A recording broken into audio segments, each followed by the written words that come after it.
Late May 1815 marked Napoleon's return from exile on the island of Elba, where he had been sent in 1814.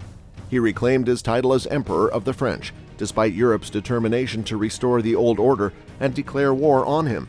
The Russian and Austrian forces were approaching from the east, while the Anglo-Dutch army under Wellington was headquartered in Brussels, and the Prussian army under Blücher was stationed in Namur.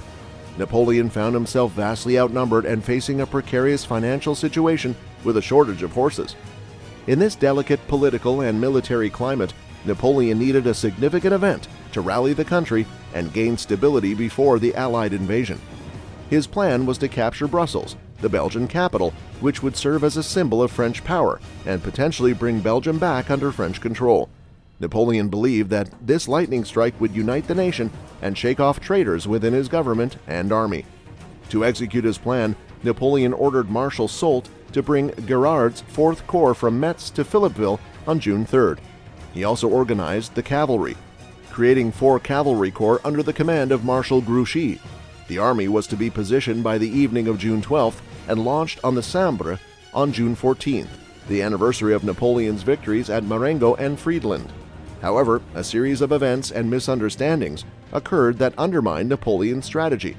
Spies and agents of King Louis XVIII, who had fled France and set up court in Ghent, had infiltrated Napoleon's government and army. The king's agents provided intelligence and caused discord, stationed officers to collect deserters, and sowed discord among Napoleon's ranks. One such officer, the Marquis de Castries, stationed in Namur, played a role in disrupting Napoleon's plans. Soult, responsible for distributing Napoleon's orders, was delayed and remained in Avesnes on June 11th instead of being in Laon to receive the orders.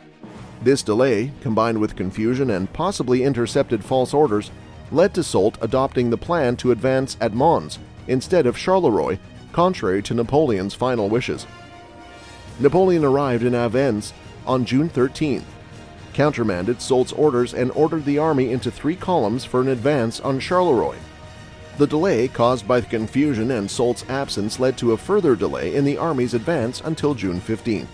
This delay allowed the Prussian army to concentrate and prepare based on information received from French traitors and ultimately join forces with Wellington's army. On June 16th, the French army faced 2 major battles. Ney and Wellington fought to a stalemate at Quatre Bras, while Napoleon defeated Blücher at Ligny. However, the delay caused by the disrupted plans and the coordination between the Allied armies proved to be Napoleon's downfall. The Allied armies joined on June 18th and dealt Napoleon a decisive defeat at the Battle of Waterloo. The delay in Napoleon's advance and the disruption caused by the intercepted or miscommunicated orders allowed the Allied armies to coordinate their defense and deal a significant blow to Napoleon's forces.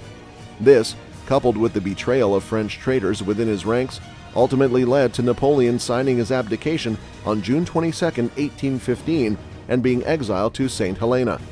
It is still a matter of debate whether the orders for the Mons plan were a change of mind by Napoleon or a carefully constructed ruse to mislead the Allies.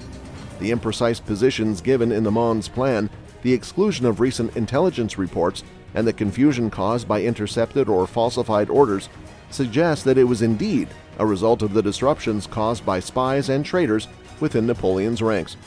The Battle of Waterloo marked the end of Napoleon's reign and his hopes of re-establishing French dominance in Europe.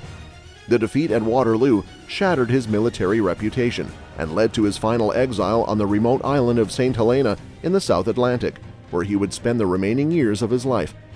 Napoleon's defeat at Waterloo has been the subject of much analysis and speculation throughout history. The precise factors that contributed to his downfall continue to be debated among historians and military strategists.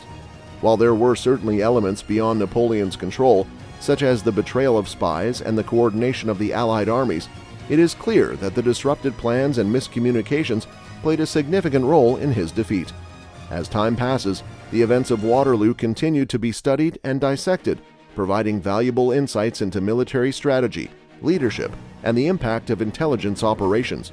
The truth behind Napoleon's final defeat may never be fully unraveled, but the Battle of Waterloo remains a powerful testament to the complexities of warfare and the fickle nature of fate. And thus, the curtain falls on the story of Napoleon's last stand, leaving behind a legacy that has both fascinated and captivated generations, forever etched in the annals of history.